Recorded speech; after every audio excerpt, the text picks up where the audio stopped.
इंद्रा पडली भग, चंद्र झाला काळा, आणि नारद चुकला चाळा भजनाचा. पहा, सकाळ सकाळची वेळ होती, जरा लक्ष देऊन ऐका. सकाळ सकाळची वेळ होती.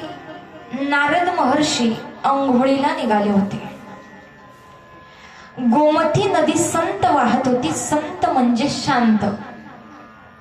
गोमती नदी शांत वाहत होती, संत वाहत होती. सकाळ सकाळची वेळ होती. सूर्याची कोवळी कोवळी किरण नदीच्या पात्रात पडली होती. जसं नारद महर्षी अंघोळीला पात्राजवळ आले, पाण्याच्या ते पात्राजवळ आले, पाण्याच्या पात्रात डोकवलं, नदीमध्ये डोकवलं. सूर्याची किरण नदीच्या पात्रात पडली होती. नारद महर्षींनी पाण्यात डोकवलं. तसं नारद महर्षींना एक दृश्य पाहायला मिळालं. एक मासोळी होती. इको कमी करा. एक मासोळी होती आणि त्या मासोळीच्या पाठीमागे बरेच मासे लागले होते. हे कुणी पाहिलं आजी? नारद महर्षींनी पाहिलं. नारद महर्षींनी जसं दृश्य पाहिलं तसं संसाराची बाधा निर्माण झाली. संसार मनात आला. आंघोळ केली नाही, तसेच उभे राहिले. म्हणजे देवाचं आयुष्यभर नाव घेतोय, त्याचं भजन करतोय. आयुष्यभर भजन करून देवानं दिलं काय? दिलं काय देवानं? निघाले देवाकडे बिना आंघोळीचे. पण तसे नाही, गात गात निघाले. नारायण नारायण श्रीमन नारायण नारायण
देवाकडे गेले. भगवान परमात्म्याने पाहिलं, नारद महर्षी बिना आंघोळीचे एवढे सकाळ सकाळ आले. देवानं नारद महर्षींना प्रश्न विचारला, ए नारदा, अरे एवढ्या सकाळ सकाळ माझ्याकडे काय काम काढलं? ते म्हणले, देवा ते सोडा, आयुष्यभर तुमचं भजन केलंय, तुमच्या नावाचं चिंतन केलंय, भजन करून दिलं काय? भगवान परमात्मा म्हणाले, नारदा कमी काय पडलं हे सांग. म्हणले, देवा दिलं काय हे सांगा. अरे नारदा तुला कमी काय पडलं हे सांग ना. म्हणले, देवा कसं आहे ना, स्वतःकडे भरपूर असलं की लोकांची कमी दिसत नाही. तुमच्याकडे भरपूर असताना तुम्हाला माझी कमी कशाला दिसत? इको कमी करा. ते म्हणले, अरे नारदा झालं काय? नारद महर्षी देवाला सांगू लागले, देवा तुम्हाला 16,108 बायका, बरोबर आहे? तुम्हाला 16,108 बायका आहेत. तुम्हाला वाटलं नाही का नारदाला एखादी बायको करून द्यावी? भगवान परमात्मा म्हणाले, नारदा तुला लग्न करायचे असं सांग ना. तुला लग्न करायचंय ना? तू पाहिली का एखादी मुलगी? मी नाही पाहिली. तुला आवडती का एखादी? आपण तिच्या बरोबर लग्न लावून देऊ. म्हणले, देवा अहो दुसऱ्याच्या घराकडे कशाला बोट दाखवता? तुम्हाला 16,108 बायका आहेत, तुमच्यातलीच एक बायको मला द्या. काका शेततळ तुम्ही मागितलं तर मागितलं आणि सरपंचाच्याच रानातलं मागितलं सरपंच देईल का? देईल? भगवान परमात्मा हुशार आहे. देव चतुर देव चतुर.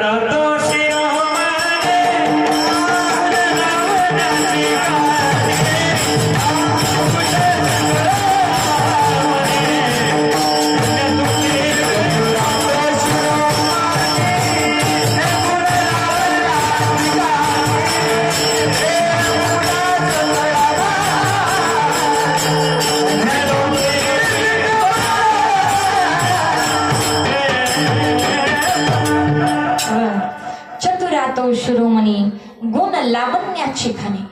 अहो देव चतुर आहे. त्या देवानं सांगितलं नारदा जा आणि माझ्या ज्या बायकोजवळ मी दिसणार नाही ती बायको तुझी.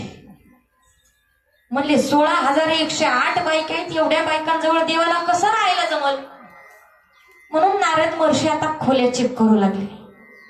16,107 घरं पाहिली. प्रत्येक बायकोजवळ माझे भगवान परमात्मा होते.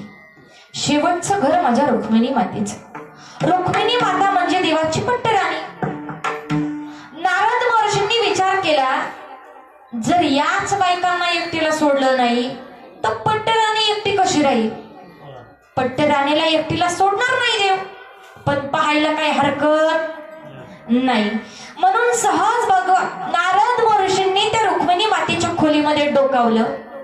त्या रुक्मिणी आई साहेब नारद महर्षींना एकट्याच दिसल्या. इतका आनंद झाला, इतका आनंद झाला. म्हणला आता अशी तशी बायको नाही, मला पट्टराणीच माझी झाली. पट्टराणीच माझी झाली. दररोज नारद महर्षी गेले की आई साहेब म्हणायचे, रुक्मिणी माता म्हणायचे. पण आज रुक्मिणी मातेला एकटीला पाहिलं आणि नारद महर्षींनी दारातूनच आवाज दिला, ए रुक्मिणी. आई साहेबांनी विचार केला रुक्मिणी मानण्याचं धाडस कोणी केलं?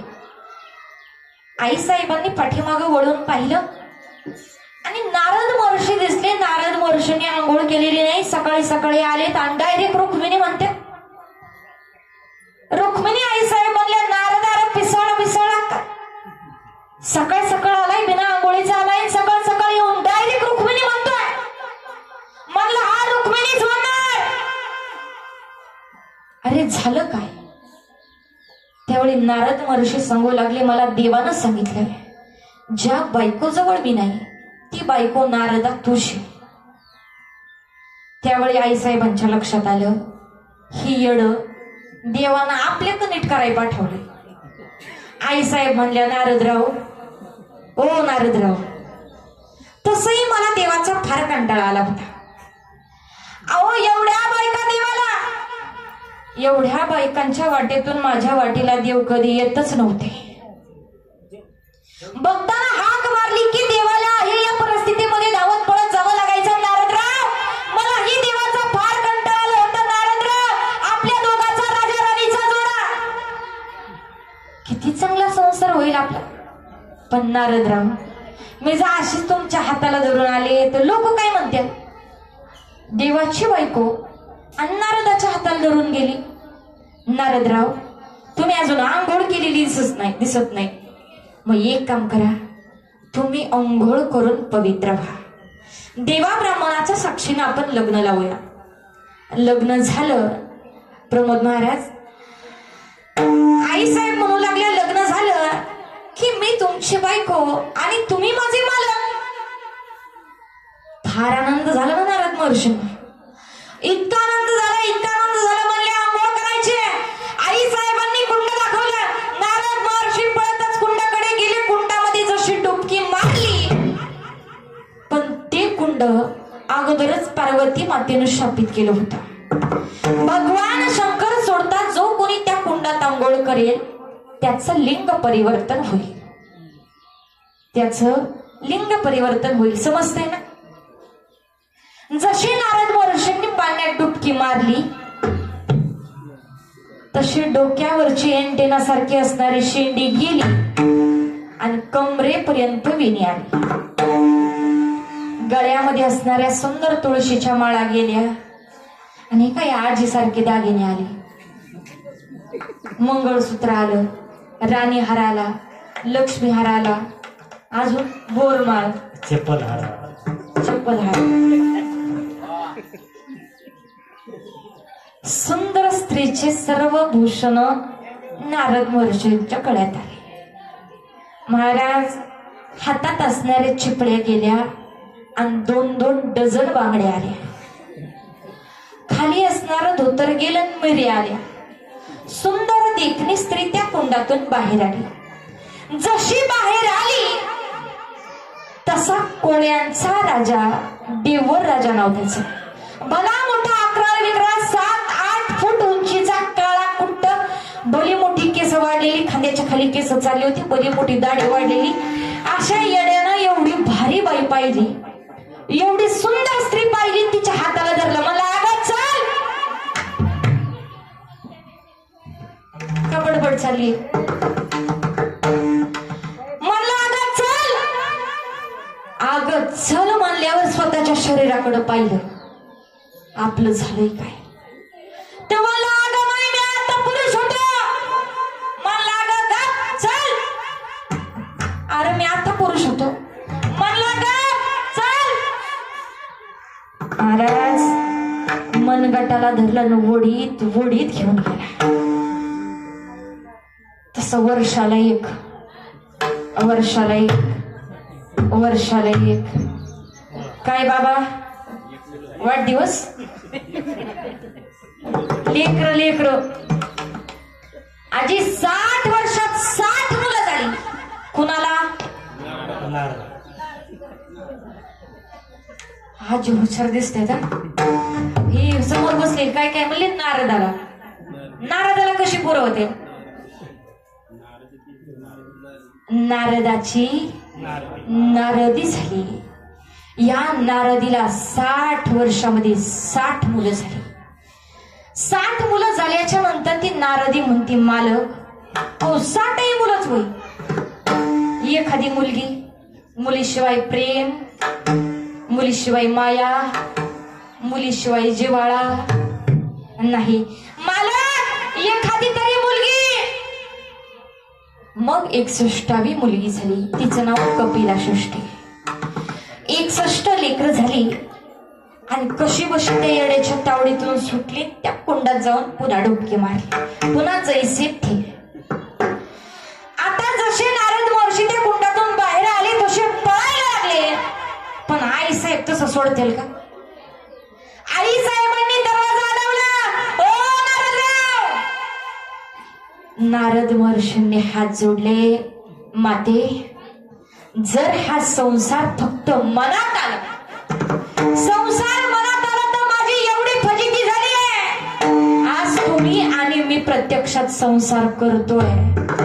आपली किती फजिती होती बाबा, तरी सुद्धा आम्ही संसार सोडायला तयार. दररोज फजिती होती. सर्व सुखाची आशा जन्म